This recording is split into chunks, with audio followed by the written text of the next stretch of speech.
prior times, there was an acceptance of, well, I can be down for an hour or I can be down for 8 hours. It's now measured in minutes and seconds.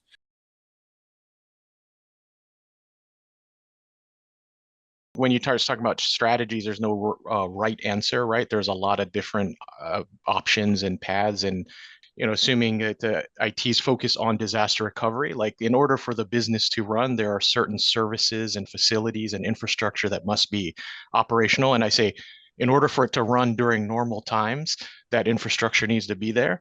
And then the idea of that the disaster all of a sudden takes down services, takes down infrastructure, takes down facilities. There's a team that needs to be focused on recovering from the disaster while that stuff is down. But the idea, though, is that as a business, you need to continue to do business without that infrastructure. And what I've seen when you try and approach it as a combined thing, not that it's wrong, again, it's just a pitfall that can happen if you approach it as a combined thing, or you make it all about IT and DR. Yeah, but happens is that everyone in the business is just like they don't have anything, they don't have any plans other than, well, I'm waiting for IT to restore services. And that's a huge vulnerability. And so I think the pointed question that I would ask the business, right, is I'm desperately focused on DR and trying to recover as quickly as possible as IT leader. The question I have for the business is, hey, I will never recover instantly. I could be down for hours, days, potentially even weeks. How will you continue to deliver to our customers if I'm down for weeks? Right. And that's a powerful question that I think that changes business lines, those business leaders' mindset that, hey, how would we do it? Is it paper? Is it, manual processes, alternative systems, things like that?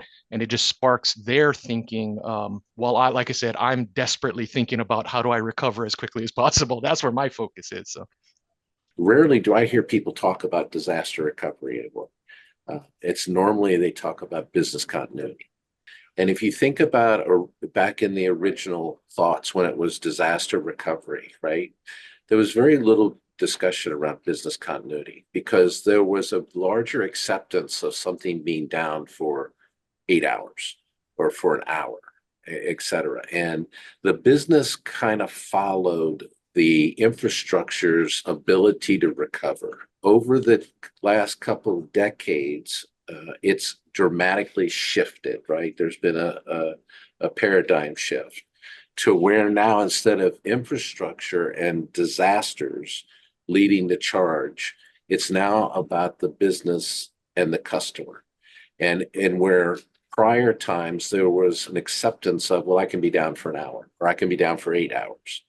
It's now measured in minutes and seconds, right? And a lot of times it's not on-prem infrastructure that's failing. It's cloud-based infrastructure, or it's connectivity to the cloud-based infrastructure, or it's networks. And so I think when I think about it in today's terms, it's business continuity. And then the disaster piece of it comes into what do I need to do to ensure that my business doesn't go down?